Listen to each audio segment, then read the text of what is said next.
Hello everyone, Scott here again. Welcome back to Hyperbole. I know it's Hyperbole, but Hyperbole makes it mine. I did just get out of two movies. I've just reviewed Warcraft. Please check that one out. That is this one. However, as soon as that was over, I went and saw Teenage Mutant Ninja Turtles Out of the Shadows. I do lament the fact that it didn't put a 2 on that. I also am amused by this by it being 3D Mutant Ninja Turtle. Turt. The other one is AVX 3D Warcraft Atmos blah blah blah blah blah. Whatever. Turtles. Okay. Remember when everyone hated the first Turtles movie? And I was all, holy crap, that mountain truck scene was great. And then, they're like, oh god, they're making a sequel. It's as bad as you think. And then, oh my god, it's actually more fun than you think? Ha ha, yeah. We're in the era where people hate on movies without seeing them. And act like experts on them. This Ninja Turtles movie, to rewind a little bit, I enjoyed the first one quite a bit. It had flaws in the origin story sense, which I'd actually just mentioned in Warcraft, where it's kind of like, get on with it. And yet, they were still well-told stuff in amongst it, which made it classic superhero type stuff, where they're interesting before the event happens. Peter Parker, I don't care about the movie about him before the spider bite, but Tony Stark, he's interesting before the heart thing. Okay, right? The Turtles were interesting for what we got. The story was interesting before we really kicked it into gear. But once we kicked it into gear, it was fun, and it was ridiculous seeing these guys act like a team and brothers, and it felt natural. I have no problem with the looks of the Turtles. They are mutant turtles. That's what you would expect from something like that. They're not going to be goofy, cartoony, silly stuff. That's the cartoons. This is giant mutant animals. Okay, fine. And yet I had a little problem with the stuff and the gear and all the clothes they'd have.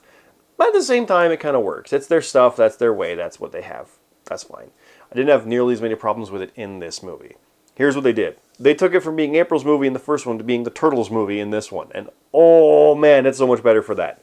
This movie, 100%, is a Michael Bay style, big budget, Hollywood AAA blockbuster version of one of the best animated series episodes you could imagine.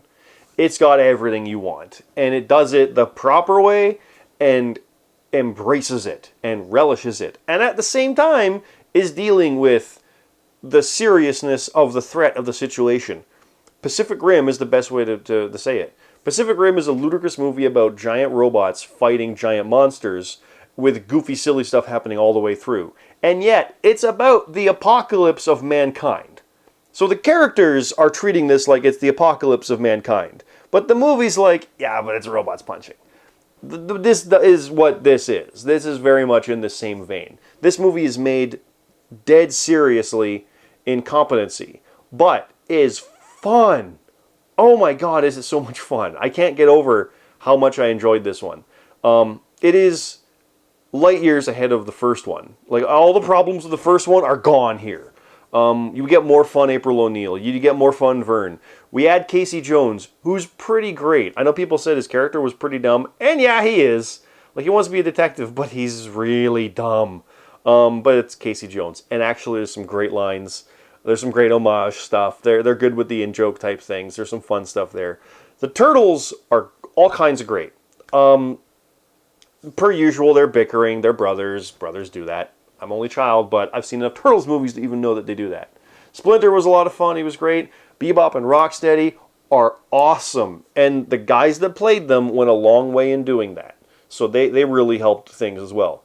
Shredder is Shredder. Baxter Stockman, Tyler Perry, man, he kind of nailed it with his goofy giant nerd thing. That was fun.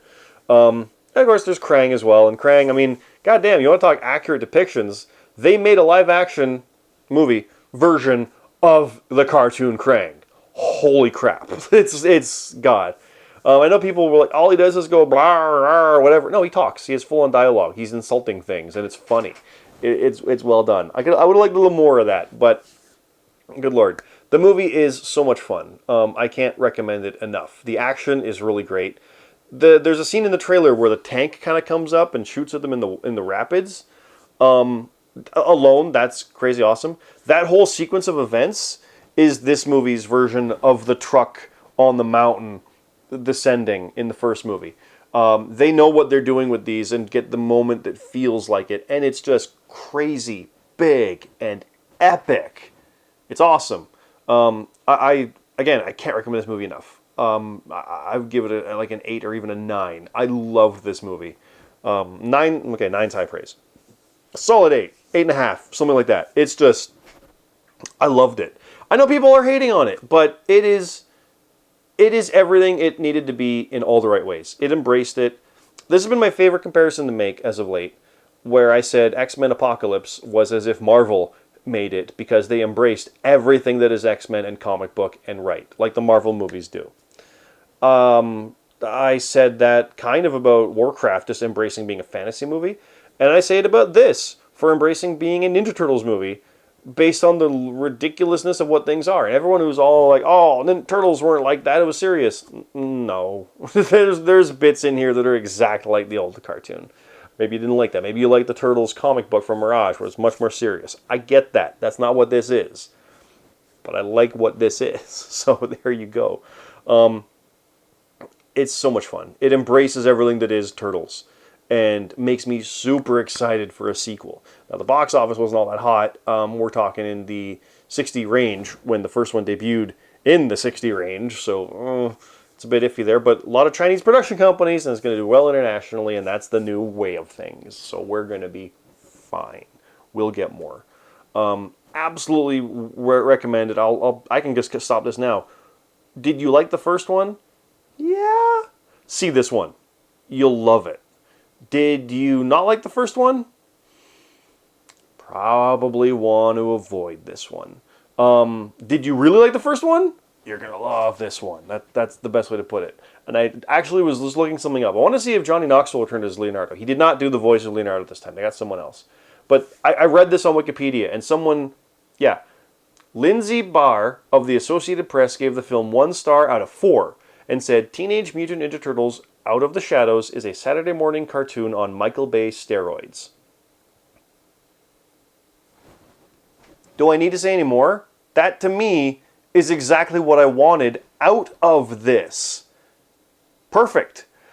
For the under 12 set, that's fine. For the rest of us, it's something to actively avoid. Sorry, not the generation I'm part of. It's exactly what I wanted and have been wanting since 1990. Now, the first movie from the original series was fun, yes, and the sequel was a little more fun, and I like it. I could rewatch it more often, honestly. But these new ones are embracing things and really giving us what we kind of always wanted, because the rubber suits were limiting. These, wow. And now, after seeing this and Warcraft, it's kind of crazy to think that they didn't have much Hulk in the Avengers movies because he's too expensive, and yet that movie had an army of guys like Hulk, like CGI guys. This had 4 Turtles, Splinter, the 2 mutants, plus the Krang robot, and like there's 4 humans? 5? It's mostly about the mutants. It's crazy how well they're doing this stuff now. So I'll leave it at that. 8.5 for an overall review. I love this movie. I want to give it a 9, but no.